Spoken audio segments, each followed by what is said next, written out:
Today, I'll be in New York for Sam Bankman-Fried sentencing. So I want to take a few minutes to look back on my battle with Sam and how everything went down with FTX. This is what I wrote about in my book, Catching Up to FTX. So if you want to dig into every detail, make sure to grab yourself a copy. We'll drop a link on the screen and the description if you want to grab a copy of the book or audiobook. The book opens with my infamous rant about how no one was taking me seriously when I first started blowing the whistle about SBF and what he was doing over at FTX.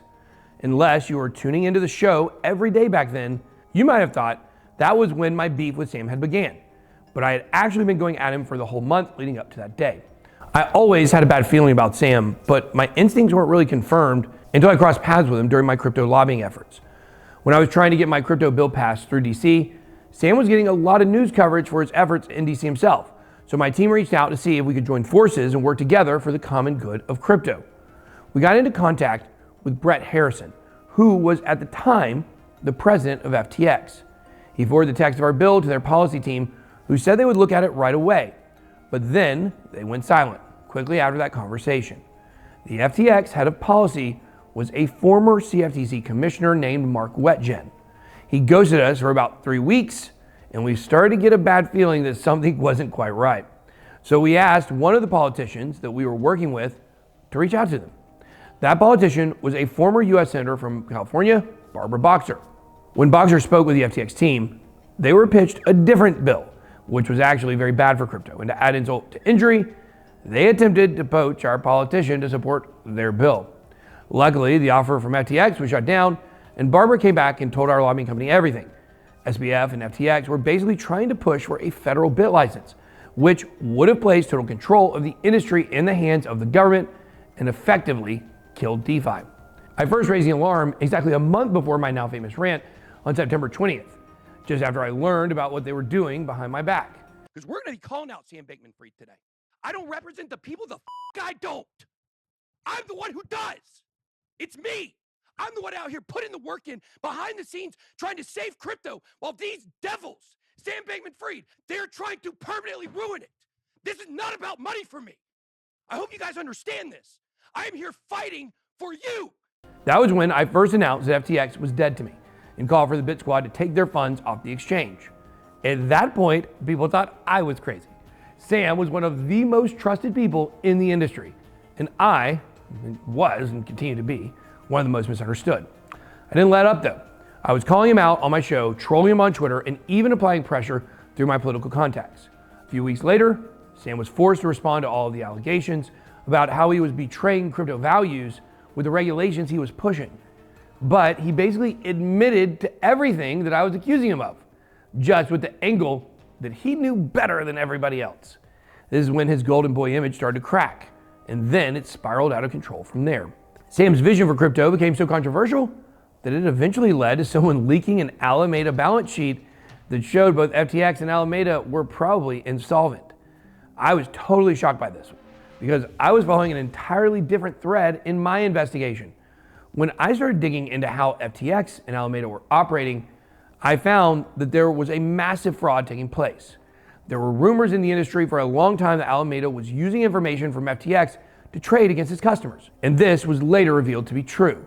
But I was also getting inside information from dozens of crypto projects, all telling me the same story.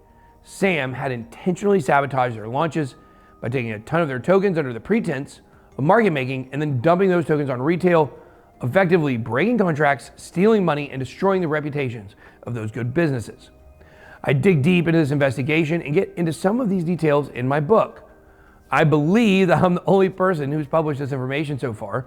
I still haven't seen any major news sources picking it up because the other fraud that he was doing was a much bigger story. All this drama also put a lot of pressure on the FTT token, which started to free fall after the balance sheet was posted on CoinDesk.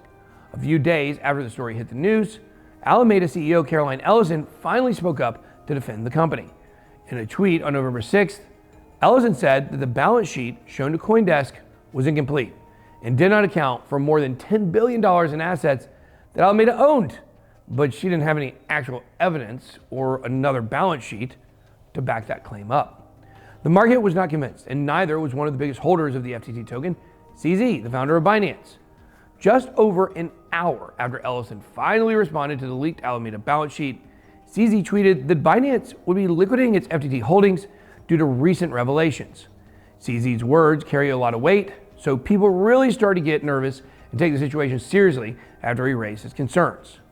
The shark traders smelled blood in the water and began shorting the FTT token, and holders were rushing to dump the token as quickly as they could.